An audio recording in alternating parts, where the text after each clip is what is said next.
watching IntoWineTV, and we're at Incanto in San Francisco tasting wines from strange places. And today we're featuring the Bibich Riserva. This is from North Dalmatia region of Croatia, and it's a 2006.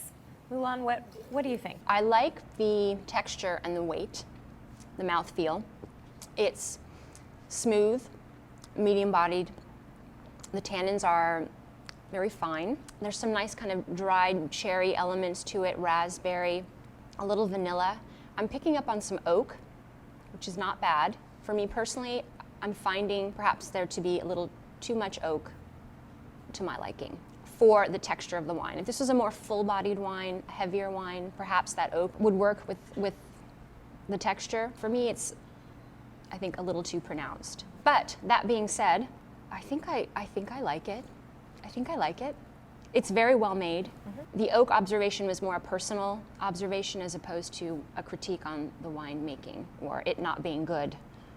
Is oakiness common in reds? That's something I typically hear more with Chardonnays. Yeah, I would say yes. Oakiness is very common. More common in reds than whites. Yeah. Sadly, usually people go overboard.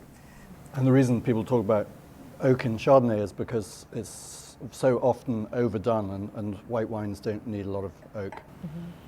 Do you notice the oakiness in this as well? Big time. I do, and it's American oak. And actually what's interesting about this wine for me, a lot of times with American oak I get a little bit of a dill characteristic. I'm not getting that as much. I do agree that the oak balance is a little bit over the top. I think this wine is interesting. It's an 06, right? It is. But it looks like it's, maybe it's just because of the color here, but it certainly looks like when it gets white, a little bit older than an 06. You know, it's not that we taste wines from this area of the world all the time, so it's... In the light, it actually looks very young to me. It looks younger than 06. It's almost sort of color of a Beaujolais, a simple Beaujolais, not a Grand Cru Beaujolais.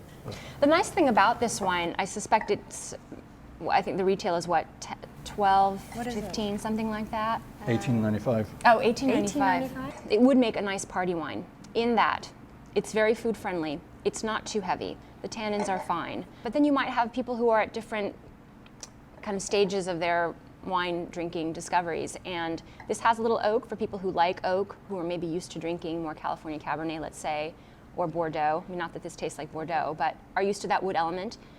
But it's got the good acidity and it's got the balance. And for folks who, like myself, maybe don't like as much oak, I would be fine drinking this at a party. I would enjoy it. There's a whole hell of a lot that I like about this wine.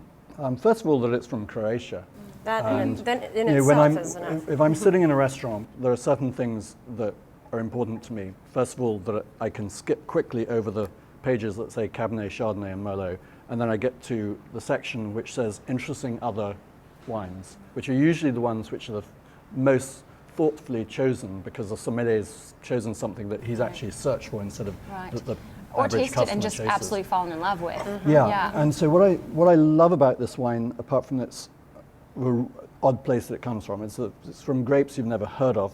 It's 33% Lasin, 33% a grape called Plavina, and 33% Babich. Bibich. And I didn't even know Bibich was a grape. It's obviously the name of a grape and the name of a winery. And I think if I was a rapper, I would get this wine because it's Bibich. Hey, Bibich. But I'm not a rapper, unfortunately.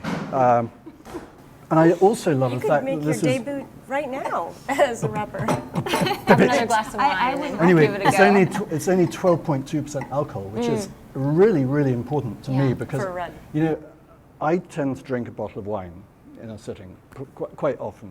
You know, if you drink a 12.2% bottle of wine, you would have maybe 3 to 4 vodka tonics to have the same amount of alcohol as a 14.5% alcohol. So it's a huge difference. People say, oh, the difference between a 12.2% wine and a 14.5 is only 1 ounce of alcohol. Well, 1 ounce of pure alcohol is four vodka tonics. So, you know, you can drink this and just not feel it and just enjoy it, and then go out to the whole bottle. Yeah, and then go to a bar and drink something and then become heavier. a rapper. And become a rapper.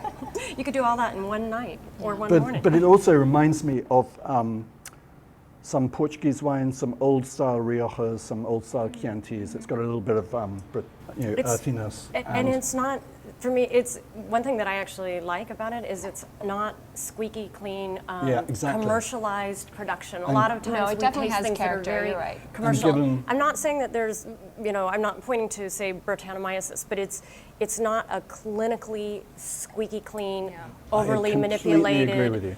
Absolutely love It's that. not digital. It's not a Exactly. digital wine. It's- and it has given, some character. and given that it's American oak, I think it's not bad. They've used it well. Yeah. I was really interested to hear that you picked up on the oak, and you didn't know it was American. We both knew it was American oak, but it was really interesting that you picked up on that. Yeah. Anyway. Very positive reviews from the Bibich Riserva.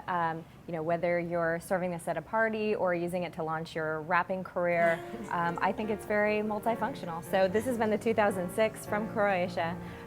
Thanks for joining us, and we'll see you next time.